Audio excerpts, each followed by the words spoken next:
Welcome back to the Solo Promoter YouTube channel, and welcome back to another video about the Squared Circle, a pro wrestling simulation game. Super excited about this. This is going to be your first look at the brand new game edition that was just released. Before we get into it, I want to thank you for being here. Thank you for subscribing, and a big shout out to all our Golden Circle channel members who make the videos on this channel possible.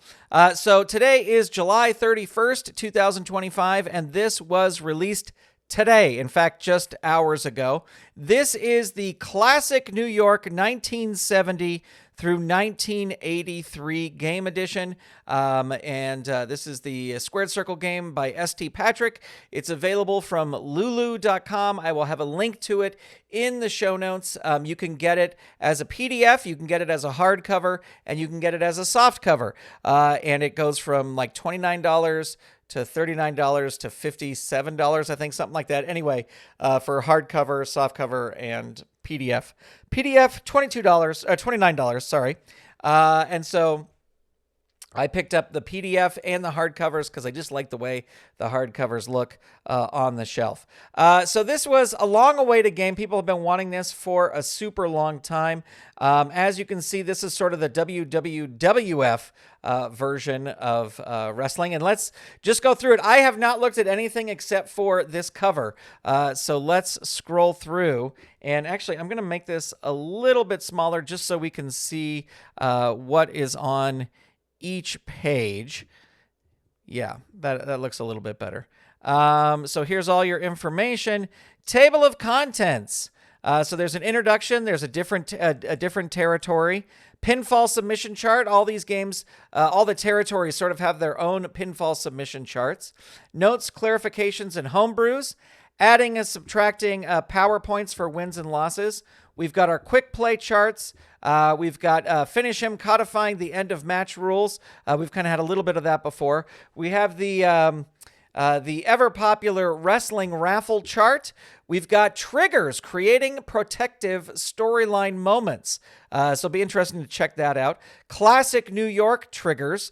So triggers must be a new thing for the game. And then they have the classic New York triggers here. And then perhaps there's some information about how we'll get them for all the previous versions.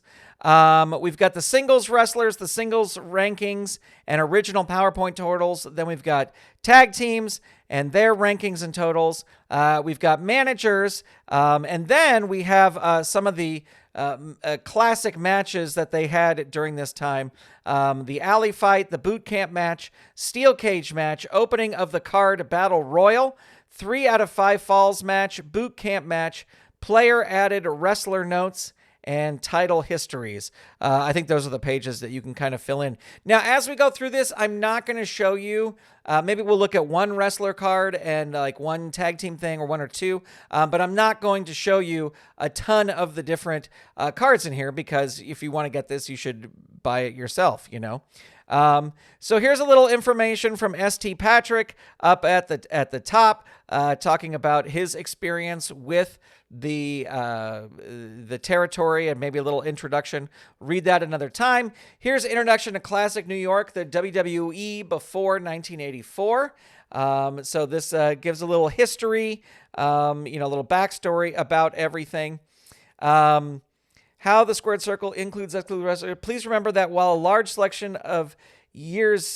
a large selection of years in one territory, the reality is we can't chart what we can't watch. Every wrestler must hit 100 total moves, and every team must hit 20 tag team moves to qualify.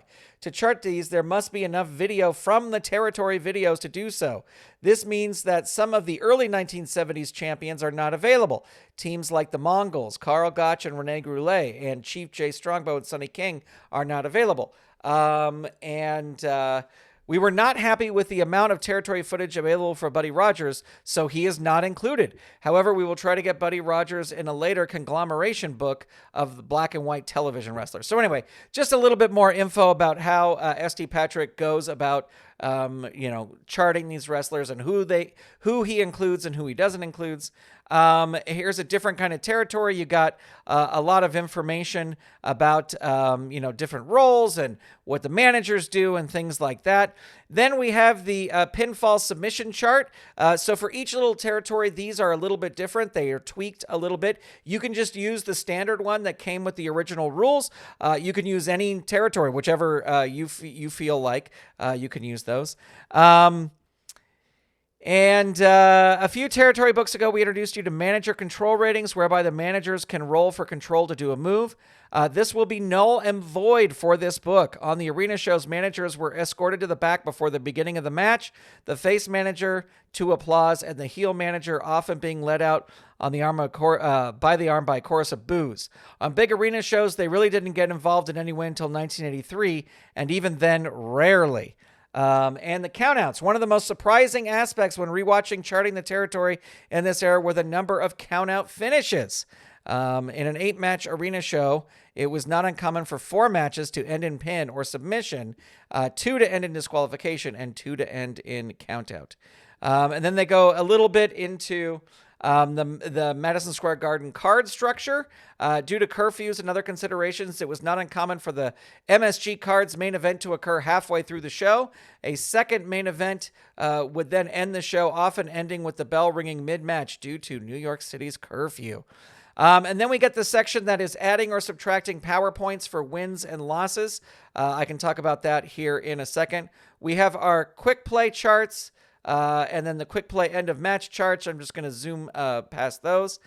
Finish him, codifying the end of match rules. Throughout the first 5 books, we discussed as ideas ways you can finish an opponent quicker, especially when they are at or below 0 power points.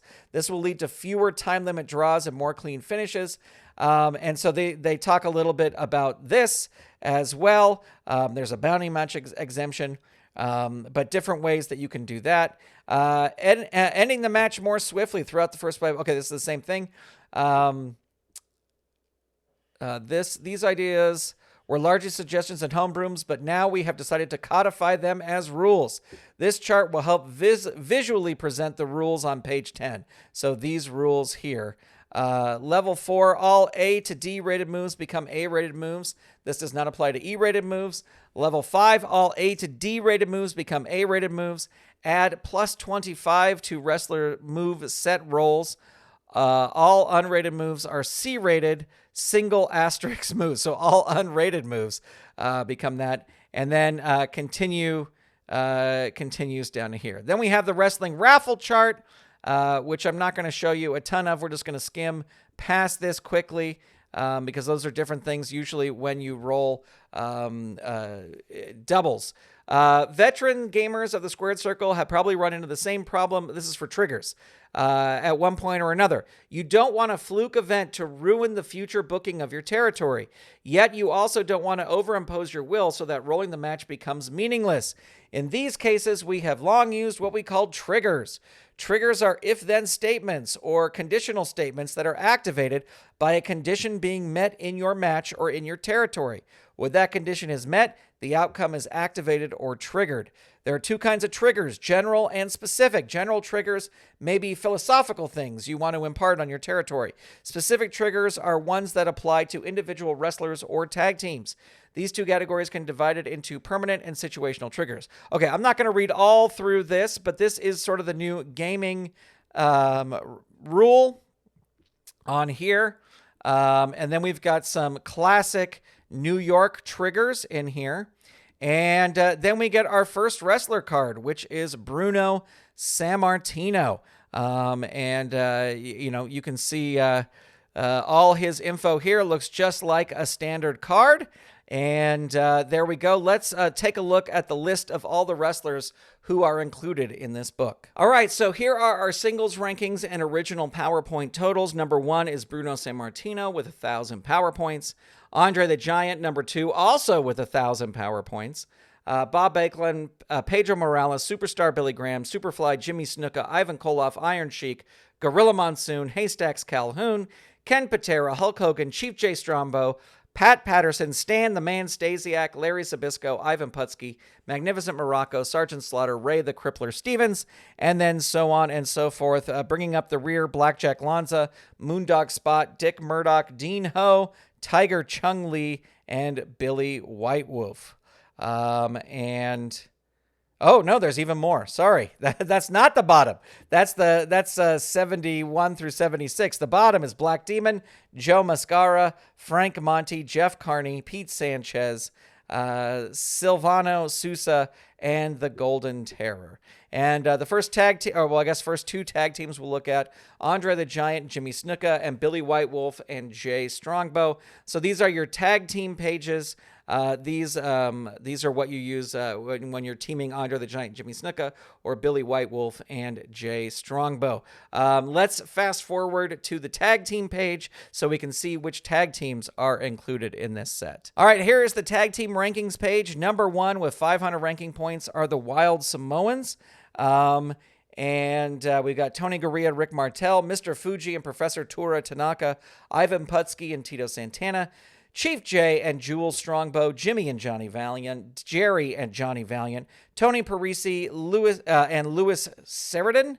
I don't know if I'm saying that right. The North-South Connection, and Mr. Fuji and Mr. Saito. Now, that is, there are only 28 teams here. And again, ST Patrick talked about charting and how he charts the teams. So that explains it why there may be a team that you know of that wrestled during this time but doesn't make it into here. But there you go, a solid list of tag teams. Up next, we have the managers. The managers escorted the wrestler to the ring and either went back calmly or were chased to the back by swinging faces at the ring. They did not return until after the match. There was no in-match interference until the middle and end of 1983. On television matches from places like Hershey, Pennsylvania, the managers would interfere periodically for a punch or a slap. This is handled by the Wrestling Raffle Chart. There are no manager ratings here. So we've got sort of the stables here. We've got the Grand Wizard, Classy Freddie Blassie, Captain Lou Albano, Arnold Scotland, and Buddy Rogers. Some wrestlers are listed more than once as they changed managers at some point in the area. So it looks like we don't get those separate pages for the managers. I would have liked to have seen like pages for the managers like in other books. I understand they don't interfere, so you're saving space by not putting those things in here. But just for me, I love seeing that on the table. I like seeing those things on the table next to the wrestlers, so it helps with storyline ideas and stuff like that. But I guess there's only 5 people here, and Freddie Blassie has one in the other book, and so does Lou Albano. So printing up 3 of them on my own would not be a big deal. We've got our stipulation matches. We got alley fight, boot camp match, steel cage match, the classic 1970 to 83 version, opening of the card battle royal. When there is an opening card battle royal scheduled, it's usually because the winner gets a title shot in the main event that evening. And then we just got our notes pages here. So there you have it. There is just a quick overview of the Squared Circle, the new game edition for Classic New York 1970. I think I am going to print out a few cards and play a few matches. That will be a video coming out at a later date. I just wanted to get this video out to the first look and to let everyone know that this is now available. Let me know what you think down in the comments. Thanks for being here. Big shout out to all our Golden Circle channel members. And thanks for checking out the Solo Promoter YouTube channel. I will talk to you soon. Bye.